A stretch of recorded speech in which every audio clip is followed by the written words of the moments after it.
Muy buenos días. Muchas gracias por continuar con nosotros en el estudio de la lección. Quiero recordarte que durante todo este trimestre, el cual ya vamos avanzados, estamos estudiando este tema muy importante que se titula Lecciones del libro de los Hechos en la primera parte. En el siguiente trimestre vamos a estudiar la segunda parte de este material. Y en esta semana que ya comenzamos, estamos estudiando un tema muy interesante que es dotados de audacia. Y quiero que vayamos juntos para que recordemos el texto que estamos aprendiendo.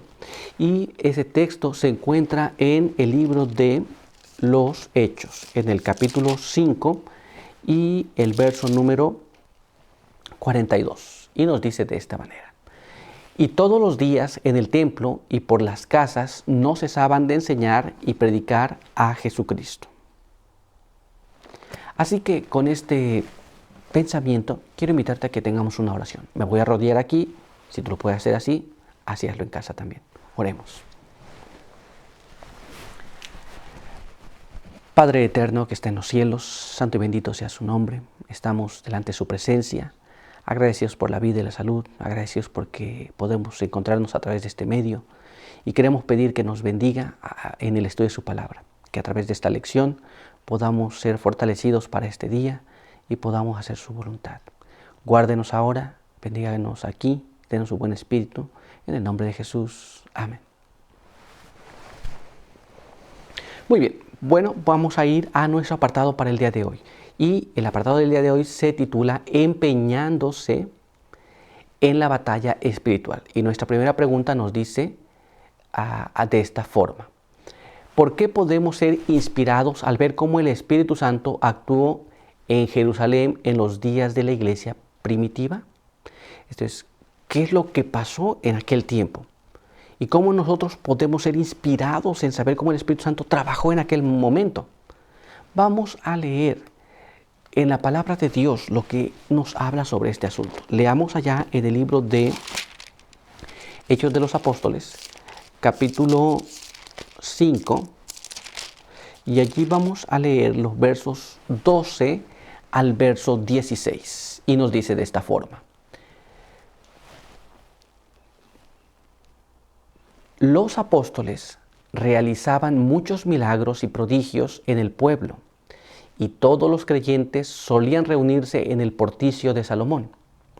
De los más, ninguno se atrevía a juntarse con ellos, aunque la gente los alababa grandemente. Y los que creían en el Señor aumentaban cada día más. Tanto hombres como mujeres se agregaban a ellos. La gente se acercaba a los enfermos a las calles. La gente, sacaba a los enfermos a las calles y los ponían en lechos y camillas para que al pasar Pedro, a lo menos su sombra tocase a alguno de ellos. Y aún de las ciudades vecinas, muchos venían a Jerusalén, trayendo enfermos y atormentados por espíritus impuros, y todos eran curados. Aquí tenemos esta lectura muy interesante, cómo el Espíritu Santo trabajaba, se manifestaba en Jerusalén.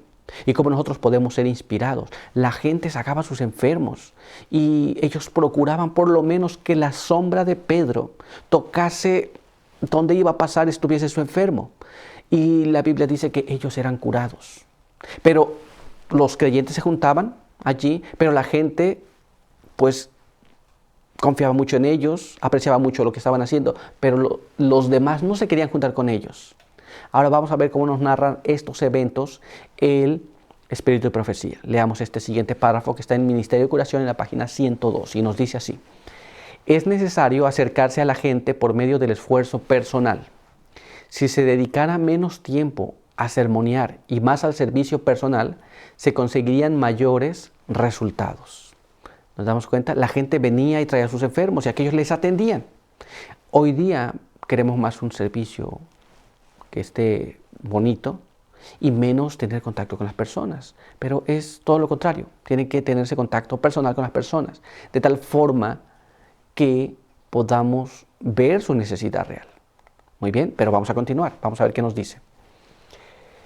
Hay que aliviar a los pobres, atender a los enfermos, consolar a los afligidos y dolientes, instruir a los ignorantes y aconsejar a los inexpertos. Hemos de llorar con los que lloran y regocijarnos con los que se regocijan. Esto es un trato personal con las personas. ¿Cómo voy a saber si una persona está triste, está animado, o tiene enfermedad, o está pobre, si no me relaciono con estas personas? Tenemos que relacionarnos, tenemos que ir a ver la necesidad de cada persona. Muy bien, pero vamos a ver ahora qué más nos dice. Vamos a leer este siguiente párrafo. Acompañada del poder de persuasión, del poder de la oración, del poder del amor de Dios, esta obra no será ni puede ser infructuosa. Muy bien. Esto es, si nosotros pasamos apenas en sermón, tras sermón, tras sermón, un sermón, esto pues hasta cierto punto va a ayudar. Pero la obra que tiene que ser hecha es la obra donde vamos a ir a tener un trato personal con las personas. Y esto va a traer un resultado, porque va acompañado por el poder del Espíritu Santo. Pero veamos qué más nos dice este siguiente párrafo. Hemos de recordar siempre que el objeto de la obra misionera médica consiste en dirigir a los enfermos del pecado hacia el mártir del Calvario, que quita el pecado del mundo. Contemplándole, se transmutarán a su semejanza. Debemos animar al enfermo y al doliente a que miren a Jesús y vivan. Esta es la obra médico-misionera. De esta forma trabaja.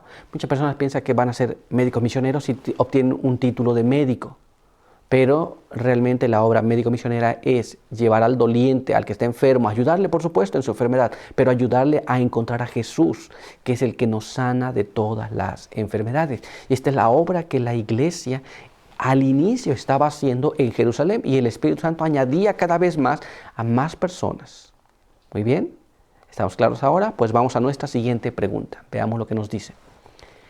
¿A quiénes incitó el enemigo de las almas para que sintieran temor y celos a causa de intereses personales a fin de detener la obra? ¿Y cómo ocurre esto hoy en día? Muy bien. Entonces, Satanás induce ¿a qué? Bueno, a que se sienta celos, a que se sienta temor, para que las personas traten de parar esta obra que se está haciendo. Bueno, vamos a ver qué es y a quiénes, o cómo se llevó a cabo y quiénes fue lo que Satanás incitó para que esto no se llevara a cabo. Muy bien, vamos a ir entonces a la palabra de Dios y vamos a leer allí lo que está escrito en el libro de Hechos, capítulo 5, y allí vamos a leer el verso 17 y 18. Leamos lo que nos dice allí. Entonces el sumo sacerdote y todos los suyos, los de la secta de los saduceos, se llenaron de ira. Arrestaron a los apóstoles y los pusieron en la cárcel pública. Aquí vemos muy claramente cómo los líderes religiosos se enojaron, no se quedaron contentos con lo que se estaba haciendo. Se estaba predicando el evangelio, también se estaba hablando y se estaba curando enfermos. Pero ellos no se quedaron contentos. Los pusieron en la cárcel. Vamos a ver lo que nos dice la pluma inspirada sobre este asunto. Leamos aquí. En el material que se llama La edificación del carácter, en la página 60, nos dice así. Multitudes de todas clases acuden a escuchar la predicación de los apóstoles y son sanadas de sus enfermedades en el nombre de Jesús, el nombre tan odiado entre los judíos. Notemos lo que está pasando aquí. Esto es, los judíos no quisieron a Jesús. Los líderes, el pueblo, no todo el pueblo, pero una gran parte del pueblo. Ahora están ocurriendo maravillas en el nombre de Jesús. Y ahora no se quedan contentos con esta situación. Ahora ellos deciden que, pues, no están muy felices. Vamos a ver qué más aconteció. Leamos este siguiente párrafo. Los sacerdotes y los gobernantes son frenéticos en su oposición al ver que los enfermos son sanados y Jesús es exaltado como el príncipe de vida. Temían que pronto el mundo entero creyera en él y que entonces ellos fueran acusados de asesinar al poderoso sanador. Nos damos cuenta, aquí tenemos un asunto de intereses personales donde los líderes religiosos de la nación judía tienen miedo de que de pronto ellos sean quitados del lugar y digan, realmente han errado al quitarle la vida a Jesús, el que está sanando a medio mundo. Porque los apóstoles sanaban en el nombre de Jesús, no en el nombre de ellos. Ahora, ¿qué hubiera pasado si sanaban en el nombre de ellos?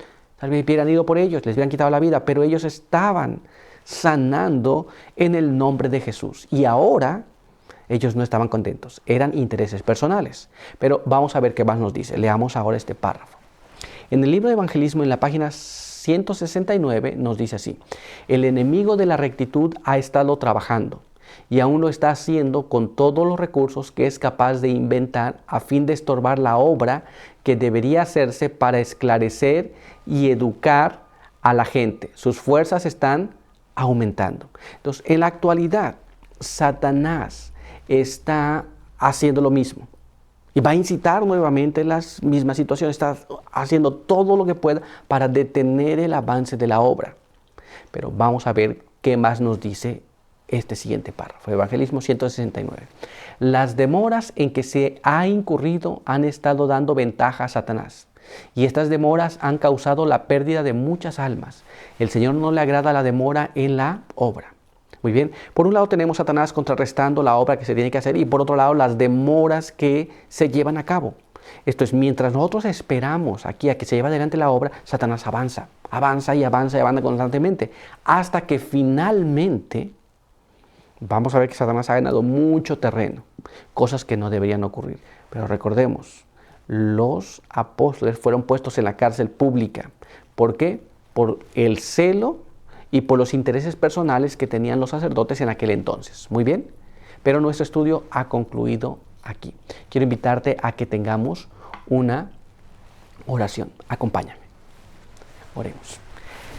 Padre eterno que está en los cielos, santo y bendito sea su nombre. En esta mañana estamos muy agradecidos por permitirnos leer su palabra y permitirnos compartir juntos lo que está escrito aquí. Pedimos que nos ayude para entender las cosas y poder hacer nuestra parte en esta obra final. Quede con nosotros, bendiga a cada uno de los que han estado con nosotros también, nos han visto y escuchado, y ayúdenos para continuar adelante. En el nombre de Jesús pedimos todo. Amén. Muy bien, pues muchas gracias por estar con nosotros. Recuerda que te esperamos aquí el día de mañana. Por hoy, que Dios te bendiga.